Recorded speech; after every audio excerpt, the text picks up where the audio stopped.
शब्द सुने गए और वो हृदय में जाकर हमारी व्याकुलता पैदा कर दें। जैसे आज सुना कि तू देह नहीं, शुद्ध बुद्ध आत्म तत्व है, हर विकार इससे मिटाया जा सकता है। पर वो टिके कैसे? वो शब्द हमारे अंदर जाकर के टिके कैसे? तो कह रहे ये चार बातें जिनमें हैं, तो परमार्थ के शब्द अंदर गूंजने लगते हैं और उसका परिवर्तन कर देते हैं। सबसे पहले संत कृपा होती है, तभी वो शब्द हमको सुनने को मिलते हैं। कभी कभी ऐसा होता है कि पूर्ण भ्रष्ट आदमी के कान में भी जो भगवान के भजन में मगन संत जन है, उनकी जब बातें पड़ती तो जबरदस्ती उनका परिवर्तन कर देती है। उनका पावर जो भजन का है, कृपा का है गुरुजनों के, वो शब्द के साथ जाता है, जीव का परिवर्तन कर देता है। और उससे आगे बढ़ने के लिए, जैसे देखा गया 4-6 महीने तो ठीक चला, हम फिर फिसल गए। वो उनके वचन का पावर आपको बिल्कुल नार की स्थिति से ऊपर उठाया था। अब आपको संभल के चलना पड़ेगा। ऐसा नहीं कि जीवन भर बस वो काम कर जाएगा, नहीं, एक बार आपको निकाल के अब फिर दलदल में गिरोगे जाके तुम मरो। आगे ठीक से चलो। ठीक से कैसे चल पाएंगे? तो कह रहे गुरु शुश्रूषणम सत्य मक्रोधो दान में वच। शिष्टाचार की यहां व्याख्या नहीं कर रहे गुरु शुश्रूषण, यहां कह रहे गुरुदेव को समर्पित होकर उनकी सेवा के द्वारा जो हमारे अंदर गंभीरता आती है, सहनशीलता आती है, भागवतिक सद्गुण आते हैं, वही हमको इस मलिन माया के आकर्षण से बचाते हैं। जब हम गुरु सेवा में, तो फिर ये प्रश्न आ जाता है कि क्या सबको कहां इतना टाइम है और गुरु को इतना टाइम कहां है कि सबकी सेवा ले? तो गुरु सेवा आज्ञा होती है, आज्ञा। ये जो सत्संग हो रहा है, ये जो एकांतिक हो रहा है, ये जो आपको उपदेश मिल रहे हैं, इनका पालन करना ही गुरु सेवा है। हाँ, प्रगट में अवसर मिल जाए किसी को कि कोई संत हैं, बीमार हैं, या वस्त्र धो देना है, औषधि दे देना है, भोजन दे देना है, ये बाह्य शरीर की सेवा है। आंतरिक गुरु सेवा है उनकी आज्ञा का, और ये सब कोई कर सकता है, आज्ञा पालन। कह रहे गुरु शुश्रूषणम, गुरु सेवा। इसीलिए शुद्ध ज्ञान प्रकाशित नहीं हो पाता, क्योंकि आज स्वयं सब गुरु बन जाते हैं। गुरु की अधीनता, गुरु सेवा, ये बहुत बहुत दुर्लभ बात है। धन्य है वो जो अपने गुरुजनों की आज्ञा में चलते हैं। नहीं, यहां सब प्रारंभ से ही मान के भोक्ता बन जाते हैं, प्रारंभ से ही गुरुगिरी हृदय में आ जाती कि मैं, वो बिगड़ गया। जब जीवन भर गुरुदेव की आज्ञा में रहा जाता है, तो उसके हृदय में गुरु तत्व स्वयं प्रकाशित हो जाता है। जब गुरु तत्व प्रकाशित हो जाता है, तो जानत तुम्हें हो जाए, उसमें फिर ब्रह्मविद ब्रह्मवि भवति, उसमें कोई फिर फर्क नहीं पड़ेगा। पहले महापुरुषों की सेवा में जीवन समर्पित किया जाता है। वेद का सार भाव है सत्य, और वो सत्य जागृत होता है गुरु सेवा परायण में। शास्त्र ज्ञान आपको हो जाएगा, मानते हैं आप प्रवचन कर सकते हो, लेकिन ब्रह्म बोध नहीं होगा। इसलिए वेद स्पष्ट कहता है, नायम आत्मा प्रवचनेन लभ्या न मेधया न बहुना श्रुतेन। ना प्रवचन करने वाले को आत्मबोध होता है, ना बहुत सुनने वाले को आत्मबोध होता है, ना बहुत बुद्धिमान को होता है। बोले किसको होता है? बोले आत्मा जिसको वर्ण कर लेती है। आत्मा क्या? गुरुदेव। आत्मा हरिवंश, आचार्य गुरुदेव जिसको कृपा करके वर्ण कर लेते हैं, उसे ब्रह्मबोध हो जाता है। कृपा करके वर्ण जो उनकी आज्ञा पे चलता है। भगवान श्री राम जी ने कहा कि वही मेरा सेवक है जो मेरे अनुशासन में रहे, मेरी आज्ञा पे रहे, आज्ञा का पालन करे, वही मेरा सेवक है। सेवक वही जो आज्ञा पालन करे, जो गुरु सेवा। और फिर कह रहे हैं सत्य। सत्य भगवान का नाम है, जो भगवान नाम जप करते हैं, जो सद आचरण करते हैं। शास्त्र विरुद्ध आचरण असद आचरण है, और शास्त्र के अनुकूल आचरण सद आचरण है। सद आचरण, सद्भाषण, सदचिंतन, उसे सत्य कहते हैं। जिसका वचन, कर्म और मन संकल्प विकल्प आदि सत्य के अंतर्गत करे, वही सत्य है। और मक्रोधो, जब आपका साधन बनेगा तो आपको गुस्सा आने लगेगी। ये अनुभव की बात कह रहा हूं। जब ठीक साधन बनेगा तो बिल्कुल चिड़चिड़ाहट स्वभाव में आने लगेगी, असहनशीलता। बस इसी को समन कर जाना है सहनशीलता के द्वारा। थोड़ी सी भी बात सहन नहीं होती, वो एकदम क्रोध करने लगता है, क्योंकि उसके अंदर ऊर्जा शक्ति का संचार होता है, पावर बढ़ता है भजन से। और पावर बढ़ता है तो फिर नम्रता के द्वारा, सहनशीलता के द्वारा, तितिक्षा के द्वारा, क्षमा के द्वारा इस पावर को बचाया जाता है, पचाया जाता है। नहीं तो बहुत जल्दी छीन हो जाता है। आप देख लेना, सही भजन चल रहा है, ठीक आचरण है आपके, तो पहला दोष पैदा होगा ये असहनशीलता। अगर बात करें तो एक चिड़चिड़ाहट सी होगी, एक अच्छा नहीं लगेगा। जरा सा कोई गलती कर दे तो एकदम कड़वा स्वभाव, इसको शासन में ले। ये होता है, खुद अनुभव की बात कह रहा हूं, होता है। इसलिए कहा कि गुरुजनों की सेवा सत्य आचरण, सत्य भाषण, सत्य विचार, और फिर कहा मक्रोध हो, अक्रोध, क्रोध ना करना। क्रोध के बहुत से आपके सामने उपाय भेजे जाएंगे जिससे आपको गुस्सा आ जाए, पर आप गुस्सा न कीजिएगा, नहीं तो आपका जो भागवतिक पावर बना है वो क्षय हो जाएगा। बाबा तो इतनी जोर की बात, उड़िया बाबा कहते हैं कि यदि क्षय करना है किसी को तो गुस्सा दिला दो, किसी के तप को क्षय करना है तो उसे गुस्सा दिला दो, और वो गुस्सा हो गया तो 1 महीने के भजन की ऊर्जा शक्ति क्षीण हो जाएगी। भजन तो नष्ट नहीं होता, लेकिन उससे जो अनुभूति होनी चाहिए वो नहीं होगी।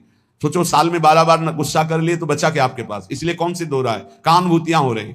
सहनशीलता के द्वारा क्रोध का त्याग कर दे, गुस्सा त्याग कर दे। बहुत जल्दी गुस्सा आती है, और गुस्सा आते ही मन में प्रतिकूल चिंतन होने लगता है। भजन है और प्रतिकूल चिंतन हुआ, कहीं हो गया तो तुम्हारा भजन रुक जाएगा, तुम्हारा भजन का प्रभाव क्षीण हो जाएगा, आगे भजन की उन्नति नहीं होगी। इसलिए बहुत संभल के किसी से गुस्सा मत करो। और आएगा गुस्सा, माया ऐसे संयोग भेजेगी कि गुस्सा आ जाए, पक्का सहन कर जाओ। बहुत कठिन है सहन करना। अच्छा, आप जा रहे हो, कोई थूक दे आपके ऊपर, अरे 1 बार थूक दे, 2 बार थूक दे, 100 बार थूका एकनाथ जी के ऊपर। वो गंगा स्नान करके, गोदावरी जी का या गोमती जो भी वहां हो, महाराष्ट्र में कौन है, गोदावरी गंगा, तो वहां स्नान करके और बार बार ऊपर से गली में थूक देता। 100 बार थूका, नीचे उतर कर आया, साष्टांग दंडवत हुआ, गलती हुई, 100 बार थूका। बोले भैया तेरे जैसा कृपालु कौन होगा, एक दिन में 100 बार स्नान करवा दिया, वैसे एक दिन में 1 बार होता, लेकिन 100 बार तेरी कृपा से। बिल्कुल गुस्सा नहीं आया। कुछ लोगों ने तो पैसा देके एक आदमी को लगाया, एक पंडित जी थे, उनसे कहा कि अगर आप एकनाथ जी को गुस्सा दिला दें तो इतनी आपको मुद्रा दे देंगे। घर गए तो अतिथि आए, उन्होंने सम्मान किया। जब उनकी पत्नी परोसने लगी तो पीठ में चढ़ गए, कुछ तो गुस्सा आएगा इनको। तो उनका बहुत संभाल के देखो, पीठ से गिरने ना पावे, इनको कोई कष्ट ना होने पावे, संभाल के। पत्नी का हम पहले से सावधान है, आप चिंता मत करो। तो उन्होंने सोचा ये तो फिर भी क्रोध, कितना उन्होंने उपद्रव किया। जब उपद्रव से बिल्कुल गुस्सा नहीं तो उनका थोड़ा गुस्सा हो जाते तो मुझे वो इतनी मुद्रा देकर भेजा गया। बोले भैया क्षमा करो, पहले बता देते कि हम मुद्रा के कारण आए हैं तो हम थोड़ी गुस्सा दिखा देते, जिससे तुम्हें मुद्रा मिल जाती। क्रोध नाम की चीज नहीं। जिन महापुरुषों ने भगवत साक्षात्कार किया, अक्रोध रहे हो, क्रोध नहीं। क्रोध होने से तप क्षीण हो जाता है, क्रोध बिल्कुल नहीं करना चाहिए। पर ध्यान रखना, जब क्रोध दिलाया जाए उस समय यह ध्यान रहे कि हमारे सामने प्रश्न उपस्थित किया गया कि हमें क्रोध नहीं करना है, और यह क्रोध कराएगा तो बच सकते हो। लेकिन उस समय माया आपको यह याद नहीं रहने देगी, उस समय फिर आपको गुस्सा आ ही जाएगा, पक्का आ जाएगा। क्रोध दिलाने वाली लीला आपके सामने साधकों को प्रायः होती रहती है। अगल बगल से, आसपास से कहीं गुस्सा नहीं करना, शांति से निर्णय करो। तुम्हारी परीक्षा हो रही, तुमको सहनशील बनकर आगे बढ़ना है। और फिर दान में उचर, ये सबके अंदर होना चाहिए। देत लेत मन संकन धरे, बल अनुमान सदा हित करे। दूसरों को अभय दान से बढ़कर के कोई दान नहीं है, ये सबको ही दे सकता है, सबको करना चाहिए। किसी भी जीव को मन से, वचन से, कर्म से हमारे द्वारा दुख ना पहुंचे, ये सबसे बड़ा दान है, अभय दान इसे कहते हैं। और इस अभय दान को पूर्ण निर्भयता में बदलने के लिए नाम दान है, इससे बढ़कर और कोई दान नहीं। नाम दान, किसी को भी नाम सुनाना। राधा राधा जब हम जोर जोर से बोलते जय जय श्री राधे श्याम, तो सबके कानों में नाम पड़ता है और उस नाम का हमें पुण्य मिलता है, हमारा भजन आगे बढ़ता है। इसलिए जोर जोर से नाम कीर्तन हो रहा है, जहां से आप गुजर रहे हो वहां। और जब कभी कहीं भी बैठे हो, बातचीत हो, तो बीच बीच में अभ्यास बना लो, राधा, अच्छा राधा राधा राधा राधा, अच्छा ऐसे बात करना सीखो। है ऐसे अपने मुरारी भाई हैं, वो जब बात करें राधा राधा राधा राधा, हमें बहुत अच्छा लगता है शुरू से, ये नहीं कि आज से, शुरू से ना। जब कोई बात विनोद की हुई या कोई भी बात हुई या कोई आश्चर्यमय बात, राधा राधा राधा, ये बहुत अच्छा स्वभाव है। हमें लगता है सबको बनाना चाहिए, सत्संग में नहीं, बीच में। हाँ, अब समय शुरू हो गए राधा बीच में, तो ऐसे नहीं, वो जब बात परस्पर हो रही हो तब उस समय राधा राधा, बहुत मंगल। हम उपासक से बात अगर कभी करते तो यही देखते इसने कितनी बार नाम जपा, कितनी बार नाम लिया। प्रारंभ में नाम बोला, एक बार तो नाम आना चाहिए। हनुमान जी विभीषण जी को सौभाग्य क्यों प्रदान कर रहे हैं? अंदर से आवाज आई, राम राम राम नाम ते ही सुमिरन कीन्हा, हृदय हरसि कपि सज्जन चीन्हा, यही सन हठ करी हो पहचानी, साधु ते हो ये न कारज हानि। ये साधु है। अभ्यास बनाओ, नाम उच्चारण, बात शुरू करने के पहले नाम उच्चारण, बहुत मंगलमयी बात है। दूसरों को नाम सुना दिया, इससे बड़ा कोई दान नहीं। ये 4 बातें जिसके जीवन में है वो अपने भजन को बढ़ाएगा, भजन को बचाएगा और भजन को पचा लेगा। गुरु आज्ञा में रहना, सत्य क्रिया, सत्य विचार, सत्य भाषण और क्रोध ना करना और दूसरों को अभय दान देना, भगवान नाम सुनाना, ये चार बातें बहुत जोर की, जिसमें जीव का परम कल्याण हो जाता है। वेद का सार है सत्य, सत्य का सार है जितेंद्रियता और जितेंद्रियता का सार है त्याग, वैराग्य, उपरति। त्याग भोगों की इच्छा पर भोगूंगा नहीं क्योंकि भगवत प्राप्ति करनी है। वैराग्य भोगने की इच्छा ही नहीं रही। उपरति भोग ही है, ऐसी वृत्ति ही खत्म हो गई। यह है संपूर्ण वेदों का सार। जो न्याय युक्त कार्य हो, जिसको महापुरुषों ने किया है, जिसका विधान किया, वही कार्य किया जाए, मनमानी कोई कार्य ना किया जाए। यदि मनमानी कार्य किया गया तो उससे लाभ नहीं होगा। आजकल बहुत मनमानी हो रही, बहुत मनमानी। कोई किसी ना तो निगमागम शासन स्वीकार किया जा रहा है, वेद का शासन, और ना वेदज्ञ महापुरुषों का शासन स्वीकार किया जा रहा है। सब मनमानी करने में स्वतंत्र है। गुरु बस इस बात का कि तुम मंत्र हमें दो, हम 50 को और देते हैं, बस इस बात के लिए गुरु मंत्र दिया, उसका साक्षात्कार किया, इसके लिए नहीं। इसके लिए तो गुरु की अधीनता स्वीकार करनी पड़ेगी। कह रहे कि यत् करोत्यशुभम कर्म शुभम वा यदि सत्यम अवश्यम तत्समाप्नोति पुरुषो नात्र संशय। होश में तुम जो कर्म करोगे शुभ या अशुभ तुम्हें भोगना पड़ेगा, कोई मिटा दे ऐसा समर्थ नहीं है। देख लो भाई,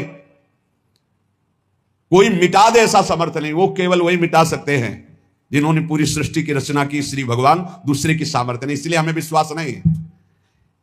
ये इसलिए बता रहे, करे यत् करोत्यशुभम कर्म शुभम वा यदि सत्तमम अवश्यम तत्समाप्नोति पुरुषो नात्र संशया। अवश्य भोगना पड़ेगा जो कर्म किए। इसीलिए हम कह रहे हैं, किसी पर यह मत सोचो कि तुम्हारे कर्म को कोई नष्ट कर देगा। कोई नहीं, कोई नहीं। भगवान के पिता दशरथ जी का ये कर्म श्रवण कुमार का धोखे में बध हो जाना क्या नहीं मिटा सकते थे? उनके पिता ने साफ दिया, जैसे मैं पुत्र वियोग से मर रहा हूं ऐसे तू तड़प करके मरेगा। वैसा ही पूज्य महाराज दशरथ जी हा राम कह करके प्राण त्यागी। इसलिए बहुत होश में अगर गलत कर्म करोगे तो उसको भोगना पड़ेगा। और ये भ्रम छोड़ दो कि कोई तुम्हारे दान पुण्य सेव संतरा देने करके तुम कोई जंतु रंतुर बंधवा कर अपने पाप कर्म को मिटा दोगे। मुझे समझ में नहीं आता, क्योंकि हमारा शास्त्र ऐसा नहीं कहता। बड़े बड़े महापुरुषों को भोगना पड़ा है, और उनकी तो बात क्या, जो ईश्वर कोटि के है, साधारण कैसे मिटा सकते हैं। यत् करोत्यशुभम कर्म शुभम वा यदि सत्तमो। भाई ध्यान करो, कोई भूल करके पाप मत करो, नहीं तो उसे भोगना पड़ेगा। अवश्य अवश्य भोगना पड़ेगा। कोई नहीं मिटा सकता, संसार में कोई नहीं मिटा सकता। इसलिए सताम धर्मेण वर्तेत क्रियाम शिष्टवदाचरेत असंक्लेशेन लोकस्य वृत्तिम लिप्सेत वै द्विज। जो सत्पुरुषों ने आचरण किए हैं, जो सत्पुरुषों ने आचरण का विधान किया है, उसके अनुसार जो आचरण करता है वो धर्म है। और धर्म करने वाला कभी दुखी नहीं होता। तो आप कहोगे धर्मराज युधिष्ठिर को 12 वर्ष का वनवास, 1 वर्ष का अज्ञातवास मिला, धर्म करना क्या, वो तो धर्मराज है। तो जुआ खेलना अधर्म है, उपहास करना किसी का अधर्म है, किसी को नीचा दिखाना अधर्म है, अधर्मियों की सभा में बैठना अधर्म है। कई तरह की बातों का अधर्म होता है। जान रहे हैं कि महाराज धृतराष्ट्र इस समय अधर्म से युक्त हैं, तो उनकी आज्ञा का पालन नहीं करना चाहिए। जान रहे हैं कि छल कपट अधर्मी शकुनी है, पासा वो चल रहा है, जीत उनकी हो रही, खुला अधर्म, खुला अधर्म का खेल हो रहा है, कैसे स्वीकार कर लिया। और द्वित कीड़ा अधर्म है। मदिरा पीना, व्यभिचार करना, मांस खाना, द्वित कीड़ा करना, ये सब एक लाइन में रखा गया है। इसीलिए महाराज को 12 वर्ष का वनवास, 1 वर्ष का अज्ञातवास भोगना पड़ा। सत्पुरुषों द्वारा पालित धर्म के अनुसार बर्ताव करे। जो संत पुरुष आचरण करने का विधान करते हैं, शास्त्र विधान करता है, वैसे ही कभी दुख नहीं मिलेगा। ध्यान रखना, अधर्म करने पर ही दुख का परिणाम भोगना पड़ता है। ये जो हमारे नाना प्रकार के शारीरिक मानसिक क्लेश हैं, ये हमारे पाप कर्म का परिणाम है। भली भांति कोई भी कर्म करने के पहले विचार करो, तो अंदर से सबके भगवान सदगुरु रूप में बैठकर उत्तर देते हैं कि तुम गलत करने जा रहे हो, मत करना। दूसरे लोगों के किए हुए कर्म को देखकर मत करो। बहुत लोग ऐसा करते हैं। अब तो सब नरक जाएंगे, तुम भी जाओगे क्या? तुम सत्संगी हो, तुम्हारा विवेक जागृत होना चाहिए। सब अगर 1000 लोग हैं, 1000 गलत कर रहे हैं, तो एक सही चलो तुम अपने मार्ग पे, 1000 का अनुसरण नहीं करना। जीवन निर्वाह के लिए ऐसी वृत्ति अपनाओ जो धर्म पूर्वक हो, तो तुम सुखी रहोगे, तुम्हारा परिवार सुखी रहेगा। सब तरह से सावधान रहो कि तुम्हारे घर में अधर्म का 1 रुपया ना आने पावे। सावधान रहो। जैसे कुछ लोगों की मान्यता है कि संत जन अधर्म पचा सकते हैं। भीष्म पितामह जैसा महात्मा कोई होगा, 12 वैष्णवाचार्यों में है भीष्म जी, और अखंड बाल ब्रह्मचारी और अखंड चिंतन करने वाले भगवान का। और दुर्योधन का अन्न खाया, उन्होंने स्वीकार किया, बताया द्रौपदी को कि उस समय मेरी बुद्धि निर्णय करने में असमर्थ थी क्योंकि मैं दुर्योधन का अन्न खाया था। अगर अधर्म का रुपया चला जाए तो महात्मा की भी बुद्धि को कमजोर कर दे, भ्रष्ट कर दे, फिर गृहस्थों की बात क्या। अधर्म के धन से बचना चाहिए। अधर्म का अन्न जो है वो बहुत हानिकारक है। इसलिए गृहस्थी में ये लोग सोचते हैं रुपया आना चाहिए, चाहे जैसे आवे। फिर जो रुपया आया 1 लाख, और फिर घर में जो 10 लाख निकालने का वो बनाएगा हिसाब किताब। अमुक को ये रोग हो गया, अमुक जब ये नष्ट हो गया, अमुक ये हानि हो गई। इसलिए हमारा शास्त्र कहता है सर्वोपायस्तु लोभस्य, सब उपाय करो कि लोभ से कोई अधर्म का धन ना आ जाए तुम्हारे घर में। सावधान रहना। कितने पवित्र होते हैं पुराने लोगों के विचार। हमने देखा है एक बार 100 रुपया का अन्न बिका और 110 रुपये आ गए। अब सोचो 100 रुपया का अन्न और 10 रुपये आ गए तो काफी लाभ की बात है। लेकिन जब वहां गिना गया घर में और 110 आया तो जो घर के मालिक थे उन्होंने कहा बिल्कुल इसी क्षण जाओ और ये पूरा रुपया उनको दिखाओ, इसमें 10 का 1 नोट ज्यादा था, ये 100 देखो है, आपने रुपये दिए, हमारा 100 का अन्न बिका, 10 वापस करके आओ। 10 वापस करके जब आए तब धर्मात्मा पुरुष के घर में ही भगवत भजन सुख शांति किस तरह की, भले अर्थ की अव्यवस्था हो लेकिन धर्म की व्यवस्था एक अद्भुत शांति, एक अद्भुत सुख प्रदान करती। नमक रोटी खाओगे चैन से सोओगे। अगर अधर्म का भाव होता तो बोले हम तो बेचा है भाई, 110 आ गए, वो तो चलो 10 ज्यादा ही आ गए, वो निकलेगा कहीं ना कहीं से, किसी को परेशान करेगा। इसलिए कहा तुरंत हटाओ इसको। ये बात सत्संग में बैठा लीजिए, गृहस्थी में जो आप जन है या जो भगवत मार्ग में भी है। अधर्म का धन किसी को भी चैन शांति नहीं लेने देगा, तत्कालिक लगेगा। इतना आ गया यार सब ठीक है, सब ठीक नहीं, अब आतंक मचाएगा वो, अब दुख देगा। इसलिए उपाय करना चाहिए अपनी इंद्रियों को पावन करने वाले तप का। उपाय करना चाहिए किसी भी तरह से हमारे घर में अधर्म का धन ना आवे, इसका उपाय करना चाहिए। भवसागर समुद्र से इससे पार होने का, भगवत प्राप्ति का, क्रूरता का जो अभाव, परम धर्म का आचरण, उत्तम व्रत महापुरुषों द्वारा आचरित और सर्वोत्तम ज्ञान, इस समस्त पापों का नाश कर देता। सर्वोत्तम ज्ञान।